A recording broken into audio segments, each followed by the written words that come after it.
Join Sam's Club and get incredible savings every time you shop. Check out the wide selection of fresh seasonal fruits and vegetables picked at the peak of ripeness. Find delicious oven-fresh baked goods and tender hand-cut USDA choice beef. Plus, hurry into Sam's Club by July 12th and get free items when you join. Get a package of berry chicken salad, a large rotisserie chicken, and 8 gourmet cupcakes, all for free. Stop by today for this limited time offer. Join and save. Sam's Club. Life is better in the club. See club for details. Blog Talk Radio.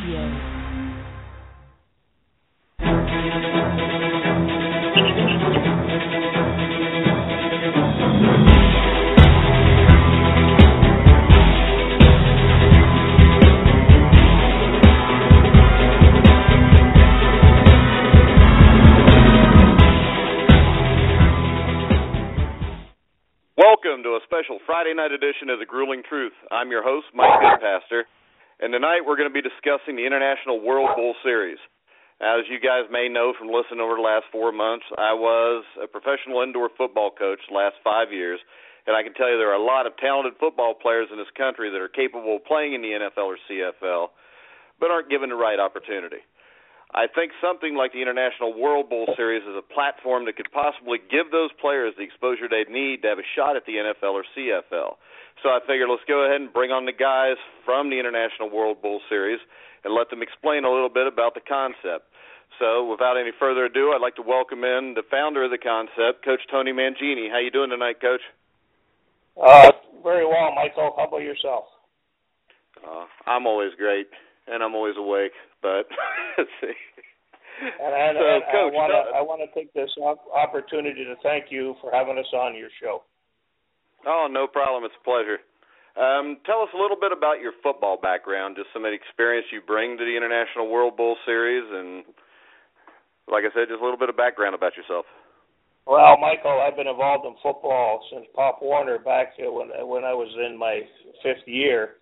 And when I went through the ranks, went to college, played pro ball, got into fundamental developmental programs with all 3 leagues.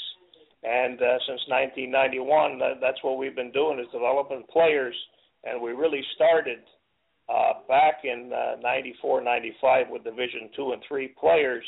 There was a real need for these players to get a look. And unfortunately, at that time, they weren't considered as a premier college, I would say, player, more so Division I players. But if you take a look now, what you're seeing in the NFL rosters, the Canadian Football League, and in arena ball, there's a lot of players, Division II and III, and the young colleges that these players have excelled. And you know what? We've had great success in our 20-something years of what we've been doing in the All-American Bowl, the Can-Am Bowl, and now starting with the first opportunity with the World Bowl to really give these players that opportunity that would not be there. And I say this sincerely, we want to make sure that we touch every player. It doesn't matter where they come from, what their backgrounds are. We're going to give them the same look as we give any other player. And with our success is their success. And you know what? That's what grows our program, and our success of our program is how we get these players to that next level. Well, I think it's a great idea because there's a lot of guys that play Division II or Division III football, as you say, that don't get the looks. I mean, if you look at the guys that didn't make it, like a Pierre Garçon from Division III, they put up outrageous numbers, which is going to get everybody's attention. But there's always guys that slip through the crack, and I think that basically you're saying your overall drive to do this is to help guys have a chance to get looked at to get to the next level. Absolutely. That was our prototype back in 90, 91 through 95, and really we really need to get these players to believe in what we're doing, because there's a lot of things that are out there that aren't run too I don't want to use there's many terms you can use, but we want to make sure that our players coming into our program with the staff that we have will be looked at and made sure that, you know what, we'll do our very best to get them to that next level. Yeah. Like I said, as an indoor football coach, I know there's a lot of scam combines. I know there's a lot of scam teams. There'll be teams that come up and have 4 or 5 combines that pay their players $50 to $75, and they'll put them all over the country. Nothing more than a money grab. That's one of the reasons I really wanted to have you on the show tonight, just so you could explain the concept of what you're doing and the differences between you guys and them. Well, let me just start. Our program is a 4-day to 5-day program that we would bring players in on the Wednesday with our coaching staff, and we have one of the finest coaching staffs in the country. All our coaches either played or coached in the National Football League, Canadian Football League, and Arena Ball. We have coaches like Carl Hargraves that coach with Minnesota, newly added Coach John Gregory, very successful in Canada with Grey Cups, the general manager. In arena football, he's the one that nurtured Kurt Warner to have such a great career in the National Football League. What we do is we go into 2 different types of combine training on the Thursday. Thursday morning, we go into doing our combine agility drills, all 7 drills, and these are all filmed and rated. In the afternoon, we go into our positioning drills with all positions, and we make sure that we look at each and every player, just to grade the players in a grade of A and B. On a rate of, saying 200 players come into our combines, we break it down into an A group and a B group.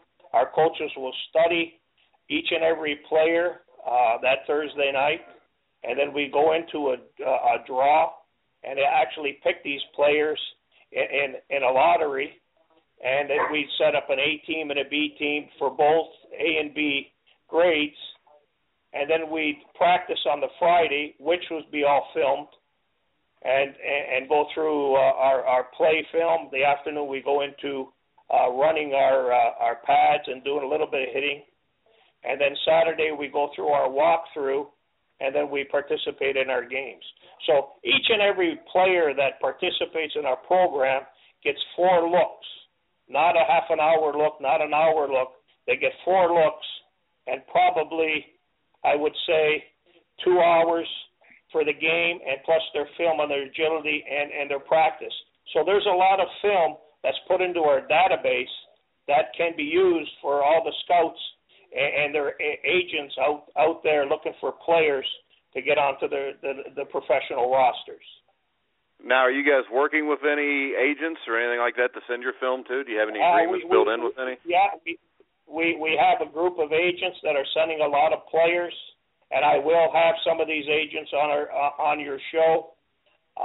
We have a great relationship with a lot of members of all the leagues, and you only can grow as well as the performance that you show on what you do.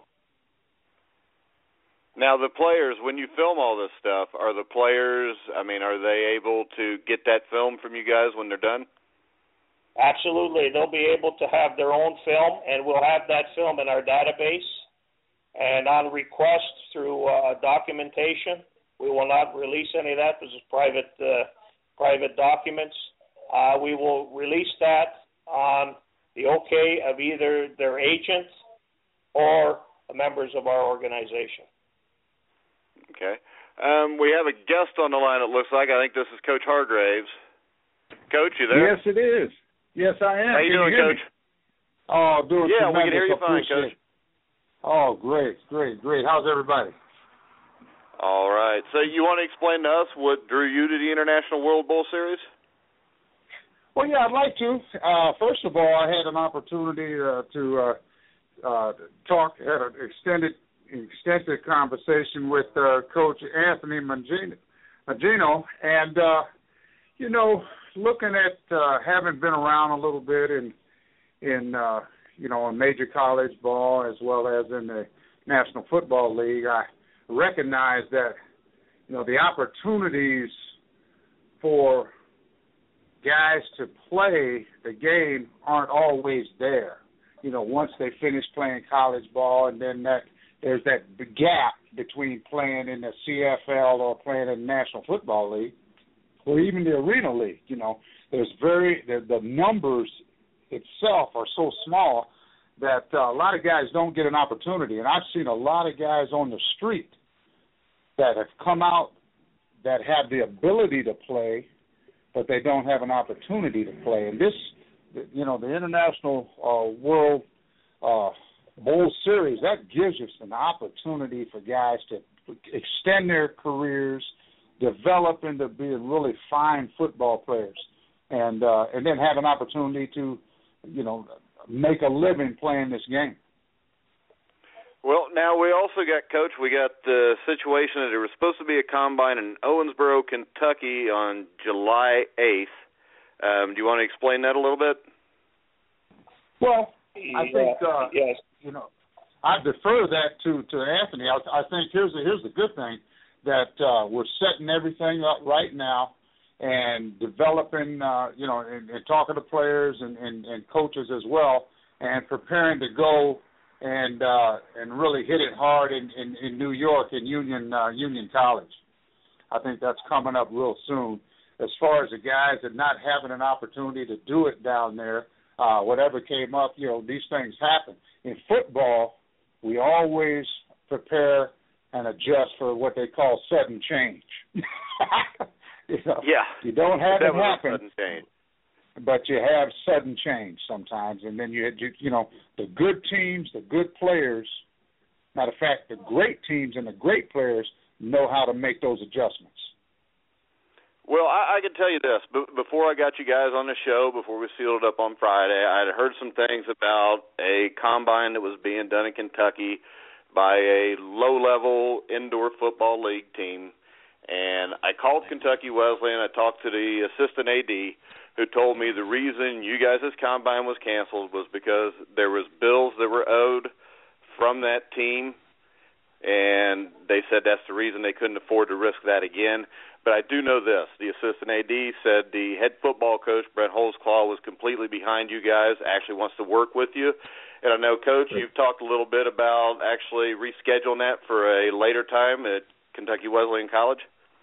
Coach Mangini? Yes, what we're gonna do, Michael, is we're gonna host a Saturday, Sunday football camp for all players in that in those areas, away from our original combine and bowl games. What we really want to do in areas that it's hard for them to really afford our costs for our combine and our bowl game, we're going to come in at a very low cost. And what we really want to do with these camps is really take a real good look at all the talent that are in all different parts of the United States. And I think it's very important that we don't put a monetary value on talent. We want to make sure that we get an opportunity to look at everybody. And that's why I really think it's important that if we're coming into areas, we have to take that into account. So getting back with sorry, Michael. Go ahead. I'm sorry. Go ahead. Now, getting back to Kentucky at Wesleyan College, I have a very good rapport with Coach Holzclaw and all his staff, and he's been very supportive. Unfortunately, the way things went, and I can see his reasoning because of what had transpired in June, and I understand that. In fact, I drove from Buffalo, New York, to Owensboro, Kentucky, to meet with Coach Holzclaw and really see if that was the best decision he would have made. And unfortunately, things have happened. You know what? There's no animosity. We had over 160 players registered and ready to play in Kentucky. So what we're doing is speaking to each and every one of those players and guaranteeing them, I'm going to repeat that 2 or 3 times, that yes, we didn't cancel the combine. We postponed the combine, For players that cannot go up to New York, we're looking in the Cincinnati area. But I think I'm going to give Coach Holzclaw a call next week to see what the scheduling is, and then reassure that before the fall, we'll have some type of a camp at Kentucky Wesleyan. Yeah, well, that maybe will get the bad taste out of everybody's mouth down there. And right now I'd like to welcome into the show former Kentucky Wesleyan quarterback Shon Chisom. How you doing, Shon? I'm hanging in there, sir, hanging in there. All right, so we were talking before about combines that weren't on the up and up. I believe you attended the one at Kentucky Wesleyan on June 8th, correct? Yes, I did. Okay, so you want to explain to us a little bit what the difference between our combine and their combine? Just tell everybody a little bit about what happened when you were down there. I wasn't formally invited. How I got initially into it was one of the owners came up to me and said that one of the quarterbacks for them did not show. They only had 2 on the invite, which already that's an organizational problem. So they had asked me to do the 2 days, and I said I'll do 2 days. I can do the first 48 hours. They told me to go on and do it, and I said I would. And I stepped right through the door, and you have players who are a little upset and displeased with the organization as far as well, where are these guys who they said they're going to be here? They're supposed to be scouts. They said that these guys are going to get looked at by high quality people, and they brought in people who just barely started up their programs as far as becoming a scout and things of that nature. On top of that, it was the organization just wasn't there. It was so disorganized that you couldn't really. It was unfunctional. Which we would go on the field and do stuff while other people were still talking about the situation of what was going on and things of that nature. We did have the game the last day, the second day. We did have a game which they didn't have enough players for because they started out with about 35. And, of course, with the whole, people, the team arguing with the coaches and things of that nature, some people left. I think up to 10 people, 15 people left, which I think it narrowed it down to 20 people for the combine. And those people stayed only because they had paid $400 and they didn't have a plane ticket to get home till the next day. So they went ahead and stayed, for the game. And you didn't, it was just very disorganized. No referees, no trainers. It was just something that it was disappointing, for not just any athlete who paid their money to come here and be a part of this, but for Kentucky Wesleyan College as well, who put their name on the line for this organization. It was just very displeasing for both sides, I believe. Yeah. I think it's what we were talking about before. There's a lot of scam organizations out there. You got to watch it. Coach Mangini, what's the price and what do the players get for the money? Like the housing, food, is that included? Well, let me just run down what the players for the combine is. It's a cost of $200, and for that $200, we film the agility, the positioning drills. For that. Also, we have all our coaches that will take the time on the positioning drills to work with these players, and we don't go by the clock in the afternoon on Thursday. We'll work with the players for if they need extra work, we'll take the time out to work with them. For the game, the practice in the game, it's an extra $200, so the total price is $400. But that includes all your housing, all your food. There's a awards banquet on the one night. There will be MVP for both teams for offense and defense, plus an MVP of the game. And that film of the game package will go to each and every player, and also their combine film, another CD, will also go to them. So actually what they're getting for their dollar, I think is a very valuable tool, especially for the players that want to excel, because the first thing all the scouts are asking is, where's your film and where's your recent film? And this gives them that opportunity that they have it in their hand. And it's done professionally. So, and each player is specific on their drills. Practices will break it down, and then in the game we'll break it down too. So that's all available. Yeah, and I mean, I think from coaching 5 years indoor arena football, the big thing to these guys is to film, because nobody really makes a lot of money. You don't make enough to quit your day job to play indoor arena football to get the film. This gives them an opportunity to do that. They don't have to move across the country for 3 or 4 months to do it. I'd like to go back to Shon for a little bit as a player. Shon, just tell us a little bit about your football background. Yes, sir. Well, born and raised in Roanoke, Virginia. I started playing football in my high school out there called Patrick Henry High School. Played all 4 years there. I was able to meet a quarterback coach by the name of John McGregor, who coached me. He also coached in the National Football League for the Atlanta Falcons for about 2 or 3 years. Coached at Boston College when Matt Hasselbeck was there. He also worked with Tyrod Taylor, and I got the great privilege of meeting that man and being able to throw with Tyrod and compete with him when he was a senior at Virginia Tech. And so I got, fundamental good training as far as quarterbacks go. I ended up, I was supposed to, I was going to go off to college at the Division I AA level, and injury kind of suppressed me, and I went to the community college route in Erie, New York, called the Erie Community College Cats. Met a couple of great coaches there, played 2 years there, again played with injury. Was gonna go from there to Division II with Kentucky Wesleyan, and they ended up signing me there, and I've had the privilege of meeting a great coaching staff there, and being a part of last year we made history, 7-4, tied the best record we've ever had, and I've been a part of some great things, and I've enjoyed it.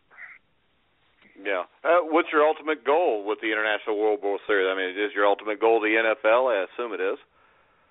A lot. I mean, it is. A lot of people's goals, they get so focused on one thing like the NFL that they want to make it so bad. Personally, me being raised to who I am and things like that, I would love to play in the National Football League. I would love to experience that, but my main goal is to get as far as I can with this sport, and if it isn't the NFL, I'll be pleased. Ultimately, what I want to do with this sport and with this International World Bowl Series is help individuals such as myself later down the road who don't have the opportunity to play Division I and get noticed.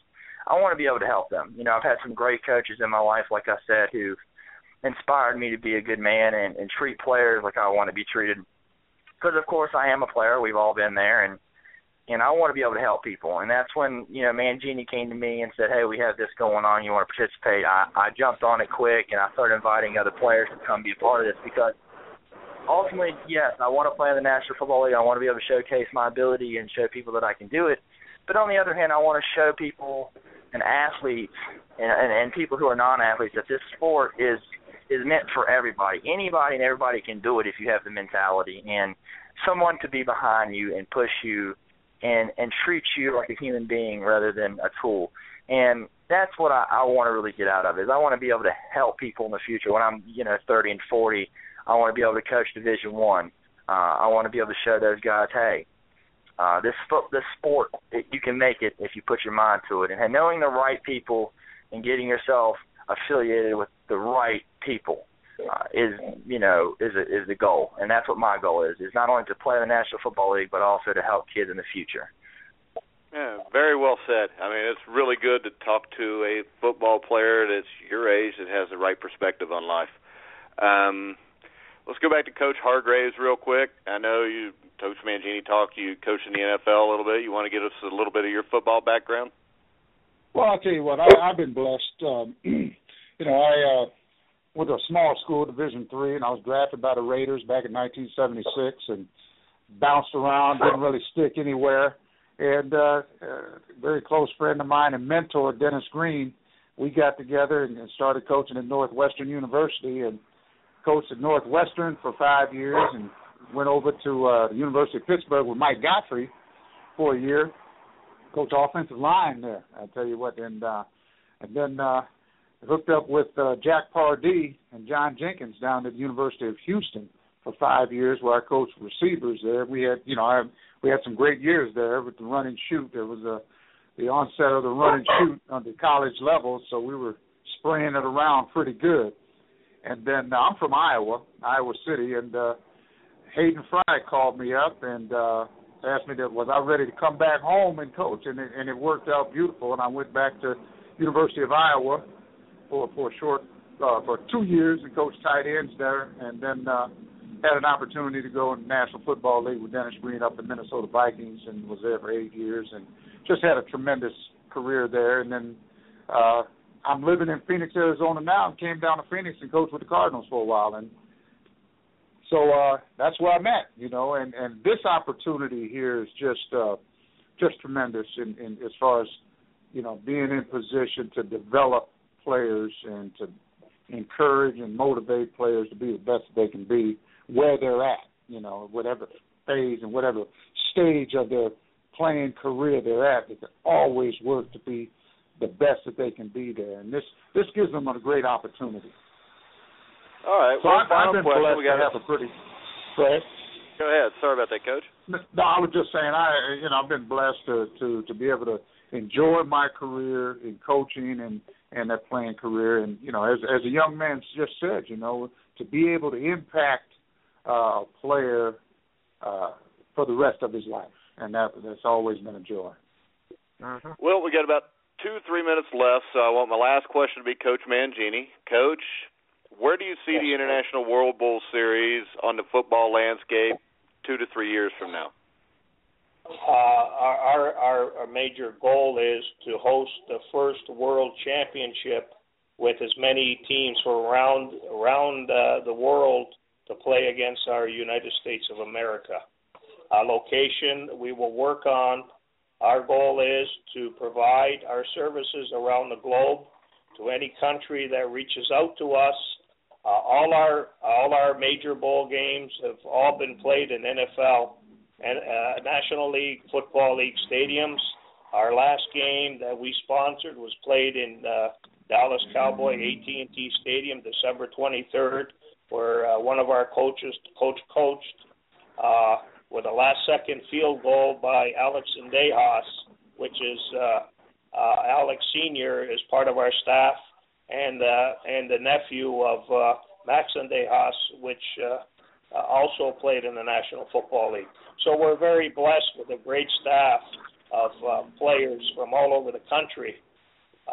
In Florida, Leon Searcy, up in Arizona with Coach Hargraves and Kevin Scott, and there's so many to name of great people that had great careers in the National Football League, Canadian Football League, and Arena, that I'm truly grateful and thankful to have all these fine men as part of my staff. And where can a young man go to get an opportunity to play in an NFL stadium on the swing that it may be his last time ever putting a uniform on, and I always say that as a coach, this would probably be the last time you assemble with a group of athletes in these games, and it may be your last time ever playing football. So always think and look at yourself as a professional, look at yourself as the best you can be, and you know what? The world's yours. There's been a lot of stories with Clint Hart in Ocala, Florida. Never went to college. Had 8 great years with Philadelphia and the San Diego Chargers as part of our staff. You know what? There's success stories everywhere you go, and that's what we want. We want to build our program on success stories all across the world. Well, you want to give people the information where they can get info on you guys and sign up for a World Bowl Series game. Yes, you can go on inwbs.org. It's inwbs.org. All right. So, hey, it was a pleasure. Shon, great interview. Coach Hargraves, Coach Mangini. I think we've already agreed with Coach Mangini that we're going to make this a weekly thing every Friday night, so you can listen to us again Friday night to discuss something else. We'll have a couple new guests in. We're about out of time, so remember, next Tuesday night, the Grueling Truth Boxing Show. Next Thursday night, the Grueling Truth Football Show. So we will see you guys then. Remember, you're on the Grueling Truth, where the legends speak. Michael, thank you for the evening. Thank you.